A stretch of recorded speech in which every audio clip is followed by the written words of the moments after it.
Sarah Khan and you're watching another movie of the week, and the movie of this week was Meet Cute from 2022, so you're gonna watch it now. If you're new here, oh my god, if you're new here, I talk about a movie here, you guys comment below your thoughts, and in 2025 we're doing different romance movies, so we did Meet Cute. We've done a lot of rom-coms this year, but I feel like every single rom-com is different, and this one too, because this movie really presented itself as a rom-com. It is like a rom-com, you know, the movie is really like two main actors and then like one like side character and then a couple like other like even lesser side characters. But these two characters who everyone knows, Kaylee and Pete, like they're very comedic people. Like Pete, you know, Pete Davidson, who was on SNL, like they, you know, Kaylee was in Big Bang, like they are Big Bang Theory. They are comedic people. So it was rom-com, especially at the beginning, but it had like it was like very dark and deep and like very emotional too.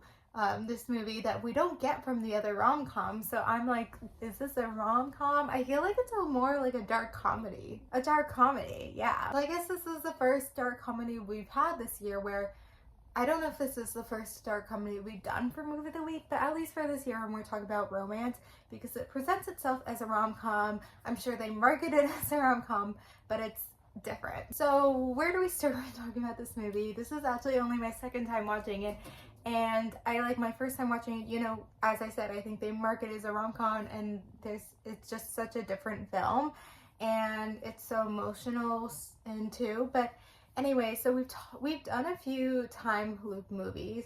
I don't think we've done any time travel movies. This is a time travel movie that feels like a time loop movie because she's just going to 24 hours in the past and repeating the same day over and over. So even though technically it is time travel, it feels like a time loop because it's the same thing over and over.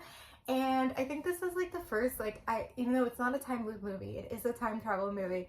It feels like it's the first, like, I guess time loop movie where it's someone's choice, like someone's purposely wants to redo it over and over. And I wonder if there is like a time loop movie that actually is time loop where it is the person wanting to do it over and over, because it is something, I guess. I think maybe they first wanted it to be a time loop, but like no, it's like her choice to do it, like she's time traveling. Then it's such a plot twist when you find out that like it's not just 24 hours in the past, like she can time travel anytime, and she's choosing to repeat the same day over and over again because she's in a very dark point in her life. She doesn't want to live, and she just like had this amazing night, and she just want to keep repeating the same thing over and over again.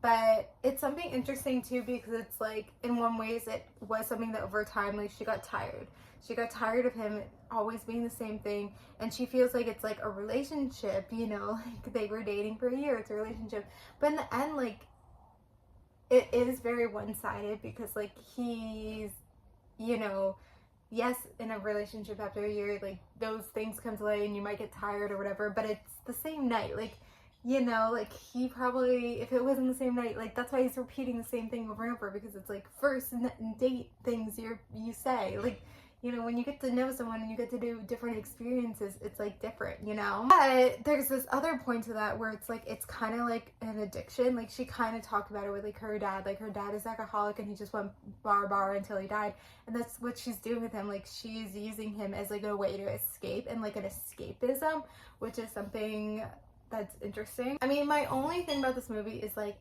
at the end, like technically that was still the first night he met her, and he was like willing to go to time travel for her and all this stuff, and he was like, I guess maybe when he really saw the time machine and time travel, he realized, okay, yeah, maybe it's only been tonight, but like maybe it's longer, I don't know. But especially like the scene on the bridge, like it's so emotional. I mean, I don't really get her because first off, like it's Pete Davidson, like you're really that into Pete Davidson. Sorry, but like really to just like not like I don't know, like to find someone that you really connect with and not wanting to like try to see how that goes in life and stuff and just wanting to end your life.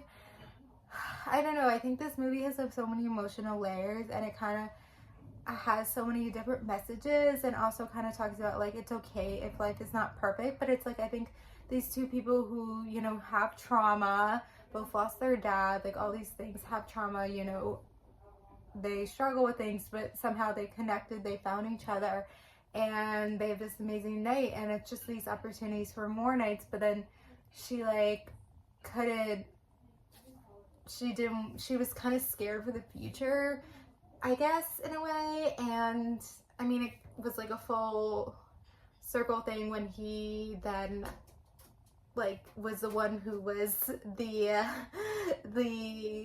TV repairman or whatever, cable man, whatever you want to call it, that came to her as a kid.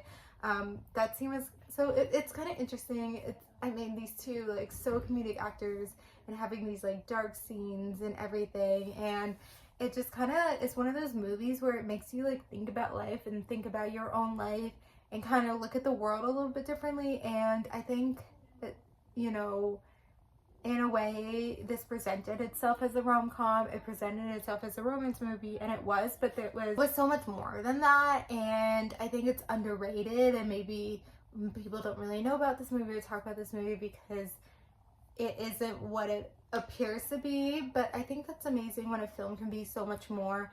And as we can see, like, this is the first romance movie where I feel like we've done this year really dives deep into that. We've done a couple like indie more or like kind of more dramatic movies, but I think like in a way those maybe more dramatic movies, well, I don't know, I'm trying to think.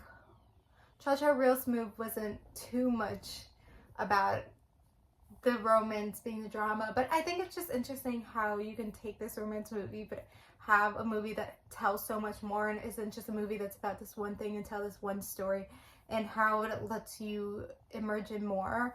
But I think it's just so powerful too. Like, these two people were meant to find each other. They're meant to be together. Like, she redid the day and she like met this man and was gonna be her last day, and it changed her life. And they were, you know, it's something in the universe and them time traveling for each other. It's just kind of like a love story, I guess. So anyway, I'm going to end it here, but comment below your thoughts about Meet Cute, and if you haven't watched it before, I'm glad you watch it now. And then the movie for next week is How to Be Single from 2016, so comment below your thoughts about Meet Cute and watch How to Be Single for next week. Thank you guys for watching, like, comment, subscribe, and bye.